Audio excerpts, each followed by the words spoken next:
पश्चिम बंगाल की राजनीति आज उस मुकाम पर पहुंच चुकी है जहां से आगे का रास्ता सिर्फ और सिर्फ अनिश्चितता और संघर्ष की तरफ जाता है। क्या बंगाल की सत्ता बदलते ही वहां की पूरी सियासत का रंग ढंग बदल गया? और सबसे बड़ा सवाल ये है कि क्या तृणमूल कांग्रेस की प्रमुख ममता बनर्जी, जिन्हें पूरा देश दीदी के नाम से जानता है, अपनी राजनीति के सबसे कठिन दौर में खड़ी है। आज पश्चिम बंगाल के सत्ता परिवर्तन के बाद जो तस्वीरें सामने आ रही हैं, वो केवल एक सरकार के जाने की और दूसरे सरकार के आने की कहानी नहीं है। ये कहानी है एक ऐसी पार्टी के वजूद की जिसने 1.5 दशक तक बंगाल पर एक छत्र राज किया, लेकिन आज उसकी मुखिया एक बार फिर वहां खड़ी है जहां से उन्होंने शुरुआत की थी, यानी सड़क पर। ममता बनर्जी की राजनीति फिर से सड़क पर खड़ी है और वो सड़क के जरिए ही अपनी सियासत को बचाए रखने की एक बेहद कठिन राह पर चल पड़ी है। उनके सामने इस समय सिर्फ विरोधियों से लड़ने की चुनौती नहीं है, बल्कि अपनी पार्टी टीएमसी को बिखरने से बचाने और अपने सियासी आधार को महफूज रखने की सबसे बड़ी परीक्षा है। पश्चिम बंगाल की राजनीति में ममता बनर्जी का इतिहास गवाह है कि उनकी सियासत का जन्म ही सड़क के संघर्षों से हुआ था। याद कीजिए वो दौर जब सिंगूर और नंदीग्राम के आंदोलनों ने पूरे देश का ध्यान खींचा था। उस समय ममता बनर्जी ने सड़क पर उतरकर लाठियां खाकर और जनता के बीच रहकर 34 साल के उस वामपंथी किले को ढा दिया था, जिसे कभी अजेय माना जाता था। लेकिन इतिहास का चक्र देखिए, 1.5 दशक तक सत्ता के शीर्ष पर रहने के बाद, मुख्यमंत्री की कुर्सी संभालने के बाद ममता बनर्जी की सियासत आज एक बार फिर सड़क पर आ गई है। बंगाल की सत्ता से बाहर होते ही उनके सामने जो चुनौतियां खड़ी हैं, वो शायद उनके पूरे राजनीतिक जीवन में सबसे बड़ी है। इस समय तृणमूल कांग्रेस यानी टीएमसी के भीतर जो स्थितियां दिख रही हैं, वो केवल बाहरी राजनीतिक विरोध या हार तक सीमित नहीं है। असली संकट तो पार्टी के भीतर से उभर रहा है, एक ऐसा आंतरिक विद्रोह जिसने पार्टी की नींव को हिलाकर रख दिया है।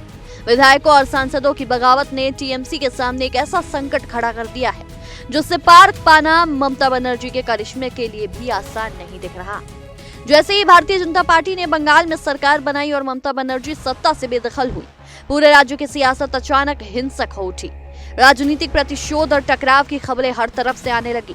लेकिन टीएमसी के लिए सबसे बड़ा झटका तब लगा जब पार्टी के सबसे कद्दावर और युवा चेहरे अभिषेक बनर्जी और वरिष्ठ नेता कल्याण बनर्जी पर हमले हुए। इन हमलों ने केवल 2 नेताओं को निशाना नहीं बनाया, बल्कि इसने पूरे राज्य में फैले टीएमसी के लाखों कार्यकर्ताओं के मनोबल को पूरी तरह तोड़ कर रख दिया। कार्यकर्ता हताश हैं, डरे हुए हैं और उन्हें लग रहा है कि सत्ता के बिना उनका कोई संरक्षण नहीं है।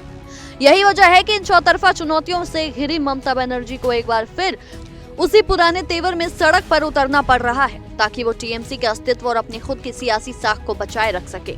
ममता बनर्जी ने खुद आरोप लगाया कि चुनाव के बाद शुभेंदु अधिकारी के सरकार के संरक्षण में टीएमसी के करीब 2500 पार्टी कार्यालयों को तोड़ा गया। उनका दावा है कि 10,000 से ज्यादा कार्यकर्ताओं को गिरफ्तार किया गया है और पुलिस लगातार टीएमसी के विधायकों को धमकियां दे रही है कि वो अपने घरों से बाहर ना निकले। इन हमलों और दमन के विरोध में ममता बनर्जी ने जब सड़क आंदोलन का रास्ता चुना तो सत्ता और विपक्ष का टकराव और बढ़ गया। मंगलवार को दोपहर 1 बजे उन्होंने कोलकाता की ऐतिहासिक रानी रश्मोनी रोड पर धरना देने के लिए पुलिस से इजाजत मांगी थी, लेकिन नई सरकार के प्रशासन ने उन्हें इसकी अनुमति नहीं दी। अमूमन ऐसी स्थिति में नेता कानूनी रास्ते तलाशते हैं, लेकिन ममता बनर्जी अपनी जिद पर अड़ी हैं। उन्होंने साफ कर दिया कि अगर कोलकाता में उन्हें लोकतांत्रिक तरीके से प्रदर्शन करने की इजाजत नहीं मिली तो यह आंदोलन सिर्फ बंगाल तक सीमित नहीं रहेगा। कोलकाता से लेकर दिल्ली तक धरने का खाका तैयार किया जा चुका है। ममता अब दिल्ली के जंतर मंतर या संसद के घेराव की रणनीति पर काम कर रही हैं। वो जानती हैं कि जब राज्य में रास्ते बंद किए जाएं तो राष्ट्रीय राजधानी की गूंज ही उनके कैडर में नई जान फूंक सकती है।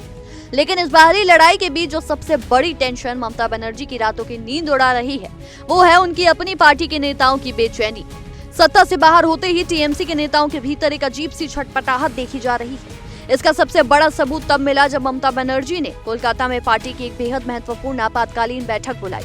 इस बैठक में टीएमसी के कुल 80 विधायकों में से 60 विधायक ही पहुंचे ही नहीं। 80 में से 60 विधायकों का गायब होना कोई सामान्य बात नहीं है। ये साफ संकेत है कि पार्टी के भीतर एक बहुत बड़ी बगावत की स्क्रिप्ट लिखी जा चुकी है। इस अनुशासनहीनता और बगावत को रोकने के लिए ममता बनर्जी ने कड़ा रुख अपनाया और सोमवार को ही 2 बागी विधायकों को पार्टी से बाहर का रास्ता दिखा दिया।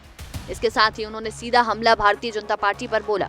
ममता ने आरोप लगाया कि केंद्रीय सत्ता, पैसे और पुलिस के दम पर टीएमसी को तोड़ने की साजिश रची जा रही है। उन्होंने साफ शब्दों में कहा कि कुछ सांसदों और विधायकों को खरीदकर विरोधी ज्यादा दिन तक खुश नहीं रह सकते, क्योंकि टीएमसी पैसे से बनी पार्टी नहीं है और वो इस संकट से और मजबूत होकर उभरेगी। लेकिन हकीकत यह है कि सत्ता बदलते ही टीएमसी के भीतर जो असुरक्षा की भावना पैदा हुई है वो बहुत गहरी है। कई मौजूदा विधायकों और सांसदों को अब ये लगने लगा है कि बदले हुए राजनीतिक माहौल में अगर वो टीएमसी के साथ बने रहते हैं तो उनका न सिर्फ राजनीतिक भविष्य बल्कि व्यक्तिगत भविष्य और व्यापारिक हित भी दांव पर लग सकते हैं। बीजेपी की नई सरकार जो सकारात्मक शैली में काम कर रही है, जिस तरह से पुराने मामलों की फाइलें खुल रही हैं, उसने टीएमसी के नेताओं को अंदर से डरा दिया है और यही डर उन्हें ममता बनर्जी की बैठकों से दूर ले जा रहा है। लेकिन सवाल ये भी उठता है कि क्या ये संकट सिर्फ नेताओं के पाला बदलने तक सीमित है? जवाब है नहीं। अगर हम थोड़ा पीछे मुड़कर देखें तो पश्चिम बंगाल के शहरी और पढ़े लिखे मध्य वर्ग का एक बड़ा हिस्सा, खासकर युवा वर्ग, पिछले कुछ समय से टीएमसी की कार्यशैली से बेहद नाराज चल रहा था। स्थानीय स्तर पर फैला सिंडिकेट राज, भ्रष्टाचार के आरोप और राज्य में रोजगार के अवसरों का लगातार कम होना, ये वो मुद्दे थे जिन्होंने अंदर ही अंदर एक बड़ा असंतोष पैदा किया। याद कीजिए, ये वही मध्य वर्ग और युवा वर्ग था जो कभी वामपंथ के क्रूर शासन के खिलाफ ममता बनर्जी की सबसे बड़ी ढाल और ताकत बनकर खड़ा हुआ था। लेकिन जब इसी वर्ग का मोह भंग टीएमसी से हुआ तो उसका सीधा असर हालिया विधानसभा चुनावों में देखने को मिला और ममता बनर्जी को सत्ता से बेदखल होना पड़ा।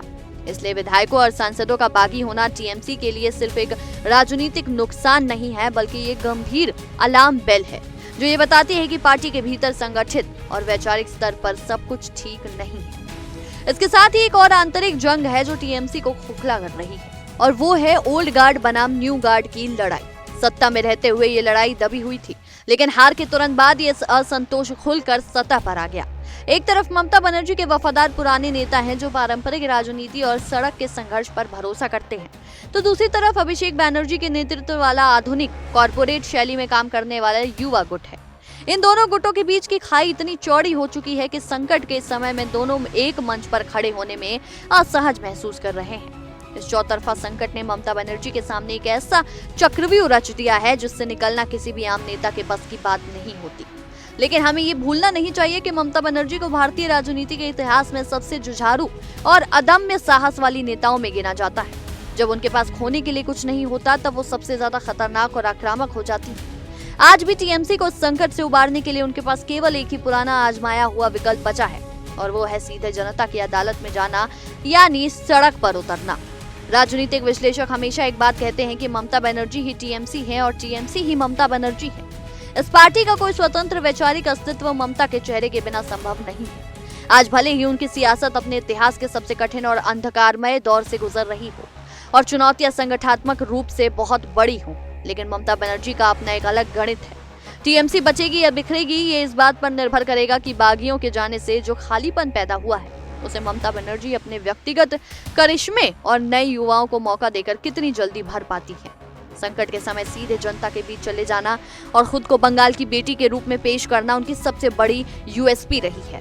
बंगाल की ग्रामीण जनता आज भी भले ही टीएमसी के स्थानीय नेताओं के भ्रष्टाचार या सिंडिकेट से नाराज हो सकती है, लेकिन ममता की व्यक्तिगत ईमानदारी और उनकी सादगी पर आज भी एक बड़ा वर्ग भरोसा करता है।